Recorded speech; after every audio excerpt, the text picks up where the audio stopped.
Bismillahirrahmanirrahim. Assalamualaikum warahmatullahi wabarakatuh. Perkenalkan, saya Maruf, NIM 1054211076117.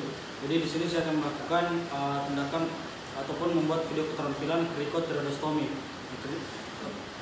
Video keterampilan krikotiroidostomi ini dilakukan untuk pada pasien-pasien yang mengalami obstruksi pada saluran nafasnya.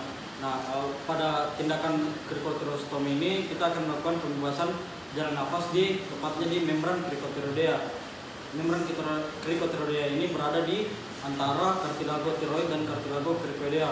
Nah, pada saat tindakan pembebasan jalan nafas di membran krikotiroidea ini, di sini nanti akan membantu pasien untuk difasilitasi agar oksigen ataupun udara masuk secara langsung ke membran krikotiroidea di membran krikotiroideanya. Nah, kemudian sebelum saya melakukan tindakan, saya akan melakukan persiapan alat dan bahan yang terlebih dahulu. Di sini ada tabung oksigen, kemudian ada selang oksigen, kemudian ada handscoon, masker, kemudian ada spoit 10 cc, kemudian ada spoit 1 cc yang akan berisi anestesi ataupun lidocaine, kemudian ada kateter intravena berbagai ukuran, kemudian ada kasus steril, alkohol swab, kemudian ada lidocaine, kemudian ada plaster. Nah, kemudian ada juga bak instrumen dan juga ada larutan NaCl 0,9%. Dan juga di sini ada manikin pasien. Di sini seolah-olah manikin ini adalah pasien dewasa yang akan ditindaki. Nah, sebelum saya melakukan tindakan, saya akan melakukan memakai masker terlebih dahulu sebagai alat pelindung diri. Yang pertama, saya akan menyambungkan selang oksigen dengan tabung oksigen. Nah, kemudian mengisi spoit 10 cc dengan larutan NaCl sebanyak 5 cc dengan larutan NaCl 0,9%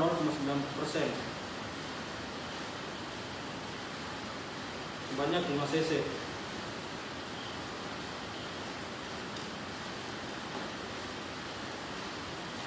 Kemudian kita simpan di bak instrumen. Kemudian dengan spoit 1 cc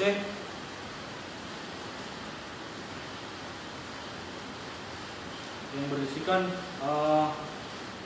lidocaine, ini digunakan untuk sebagai anestesi pada pasien-pasien yang sadar.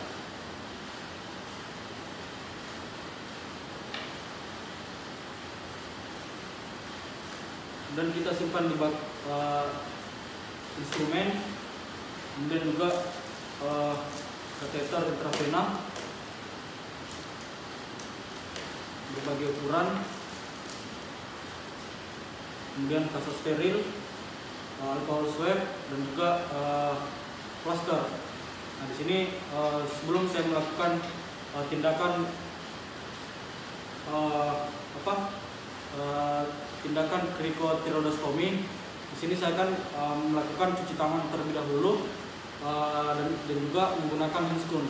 Nah, tapi sebelumnya saya akan menyambung spoit yang berisi 10 cc ini dengan kateter berbagai ukuran.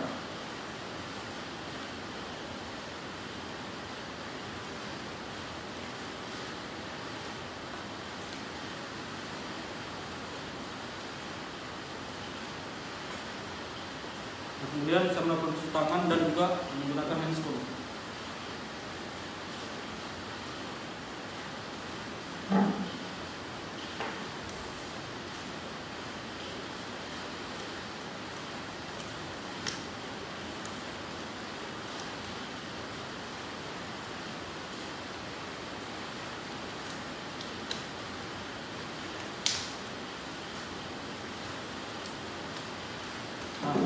Setelah kita mencuci tangan dan menggunakan handscoon, kita siap untuk melakukan tindakan krikotiroidostomi.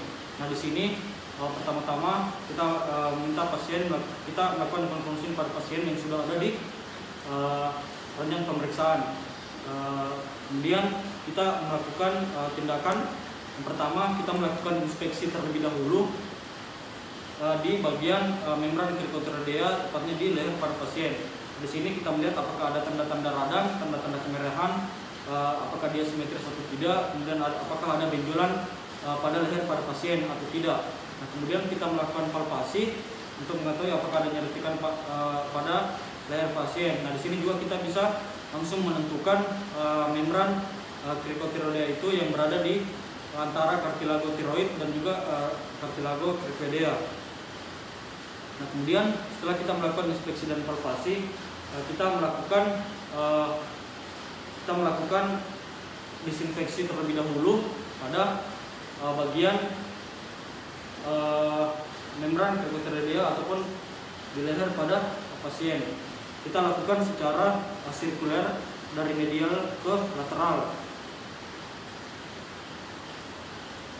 Nah, setelah itu kita melakukan anestesi dengan menggunakan lidocaine yang sudah dimasukkan ke spoid 1 cc tadi.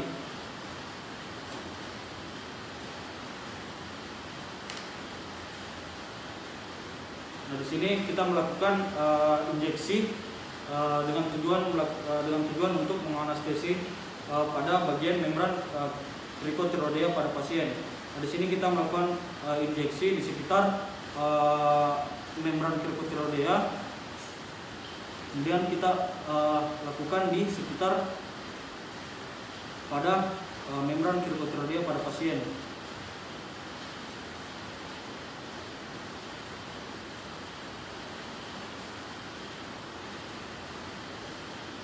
Nah, setelah itu kita menggunakan spoid 10 cc tadi yang sudah disambungkan dengan kateter intravena.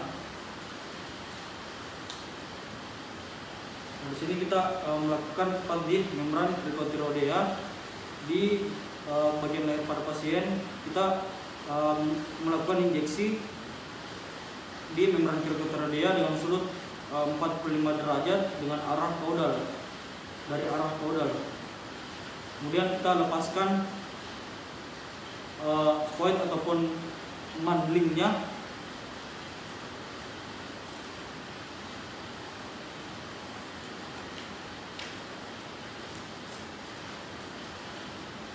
Kemudian spoidnya kita letakkan kembali ke bak instrumen.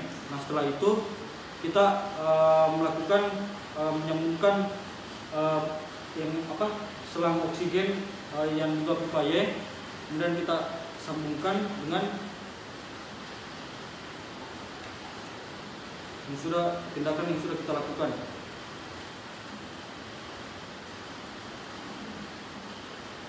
Nah, di sini setelah kita lakukan menyambungkan dengan pipa Y, di sini selanjutnya kita melakukan inspirasi dan juga ekspirasi dengan perbandingan 1:4 dengan inspirasinya dengan cara kita menutup dan juga membuka bagian dari pipa Y ini dengan cara menutup kemudian membuka, menutup lagi kemudian membuka. Nah, itu kita lakukan dengan berulang-ulang. Nah, kemudian setelah kita melakukan ekspirasi dan inspirasi, selanjutnya kita melakukan fiksasi dengan menggunakan plester. Nah, di sini kita lakukan fiksasi dengan menggunakan plester. Nah, setelah kita menggunakan plester untuk memfiksasi, selanjutnya kita akan mengevaluasi bagian dari pernapasan pada pasien. Nah, apakah kita lihat apakah masih ada tanda-tanda terjadinya obstruksi saluran nafas pada pasien atau tidak, atau malah sudah dibebaskan saluran nafasnya setelah melakukan tindakan krikotiroidostomi. Nah, setelah kita melakukan tindakan selesai. Nah, kemudian kita kembali membereskan semua alat dan bahan yang sudah kita gunakan pada saat tindakan krikotiroidostomi.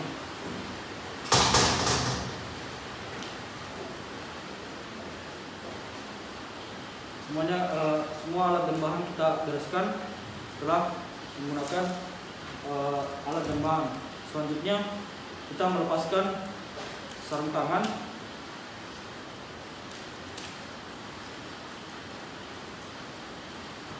kemudian membuangnya. Kemudian kita melakukan cuci tangan.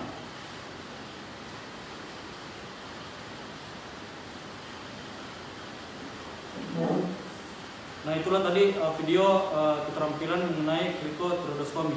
Jadi selanjutnya saya akan melakukan tindakan torakostomi.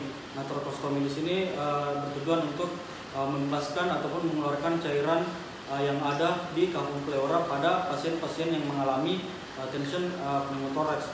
Nah, di sini nanti kita akan melakukan tindakan tepatnya di ICS 2 ataupun intercostalis 2, kemudian berada di mid clavicula pada pasien. Nah, di sini ini gunanya untuk mengeluarkan atau membebaskan cairan yang ada di kafum pleura pada pasien. Nah, kemudian saya melakukan persiapan alat dan bahan terlebih dahulu. Alat dan bahannya ada masker, kemudian ada handscoon sebagai alat pelindung diri, dan juga ada stetoskop, kemudian ada manikin. Manikin di sini kita anggap sebagai pasien yang sudah dewasa. Kemudian ada spoid 1 cc, kemudian ada kateter berbagai ukuran, kateter intravena, kemudian ada spoid 10 cc, rasa steril, kemudian ada alcohol swab, dan juga ada lidocaine larutan NaCl 0,9%, kemudian ada bak instrumen. Nah, sebelum saya melakukan persiapan dan bahan, saya melakukan memakai masker sebagai alat pelindung diri. Nah, selanjutnya kita lakukan persiapkan alat dan bahan untuk melakukan tindakan torakostomi. Yang pertama kita menggunakan spoid 1 cc yang berisi lidocaine. Ini digunakan untuk sebagai anestesi pada pasien-pasien yang sadar. Terlebih dahulu kita patahkan ampulnya, kemudian masukkan lidocaine ke spoid 1 cc. Kemudian kita simpan di bak steril. Nah, kemudian kita menggunakan spoid 10 cc dengan berisikan larutan NaCl 0,9%. Kita masukkan cairan sebanyak 5 cc.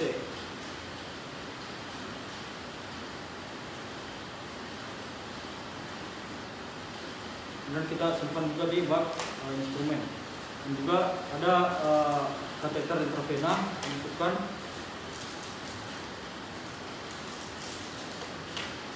Rasa steril, dan juga alcohol swab. Nah, sebelumnya kita akan menyambungkan spoid 10 cc ini dengan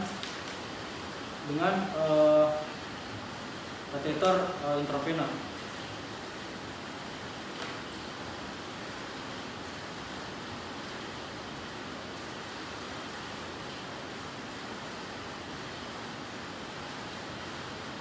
Nah, setelah kita melakukan persiapan alat dan bahan, nah di sini saya akan melakukan cuci tangan terlebih dahulu dan juga menggunakan handscoon.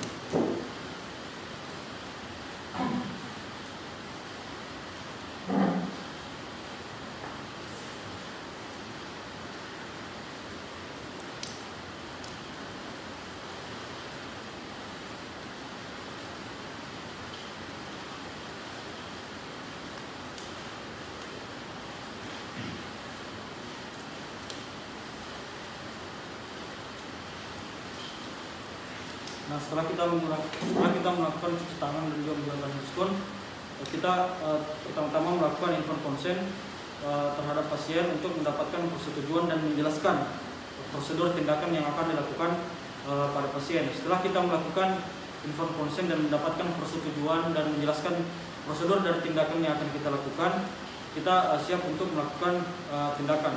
Nah, yang pertama, kita meminta pasien untuk menanggalkan pakaiannya di bagian dadanya terutama, atau pakaian bagian atasnya. Untuk di situ untuk kita akan melakukan tindakan torakostomi. Nah, kemudian kita melakukan inspeksi terlebih dahulu pada toraks pada pasien. Kita lihat apakah ada tanda-tanda kemerahan, tanda-tanda radang pada pasien. Kemudian kita palpasi untuk memastikan apakah ada nyerikan atau tidak. Dan di sini juga kita bisa menentukan tempat yang akan dilakukan tindakan, yaitu di intercostalis 2, ICS 2, di mid clavicularis pada pasien. Nah, setelah kita menentukan titik yang akan dilakukan tindakan torakostomi, Selanjutnya kita akan melakukan tindakan yang pertama, kita melakukan disinfeksi di bagian ICS 2 intercostalis 2 mid clavicula pada pasien. Dilakukan dengan secara sirkuler dari medial ke lateral. Nah, setelah itu kita melakukan anestesi. Kita mengambil spot 10 cc, 1 cc untuk digunakan sebagai anestesi pada pasien. Nah, di sini kita lakukan anestesi di bagian ICS 2 mid clavicularis pada pasien. Kita lakukan anestesi di sekitar ICS 2 pada pasien.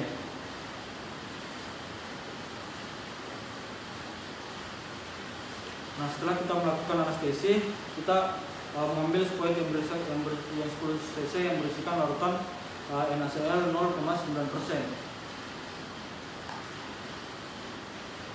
Nah, di sini kita melakukan injeksi dengan sudut 90 derajat di bagian ICS 2 mid clavicularis pada pasien.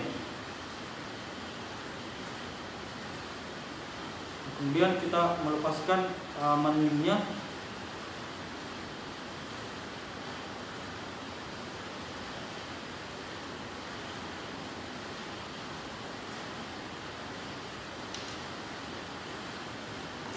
Nah, kemudian setelah itu setelah kita melakukan injeksi dengan larutan NaCl 9%, di sini kita akan melakukan evaluasi terlebih dahulu dengan melihat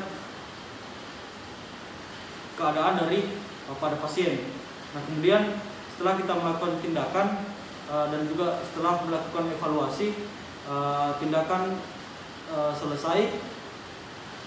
Kemudian kita melakukan mempersiapkan kembali alat dan bahan yang sudah digunakan.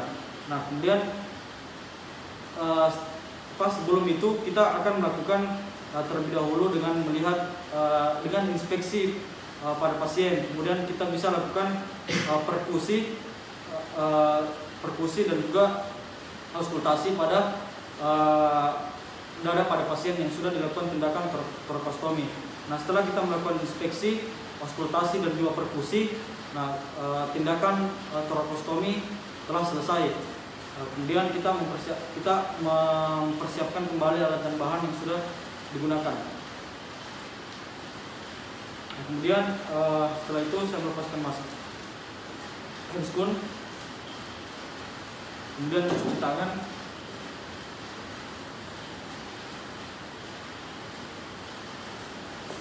Nah, sekian dari video torakostomi dari saya. Mohon maaf apabila ada salah.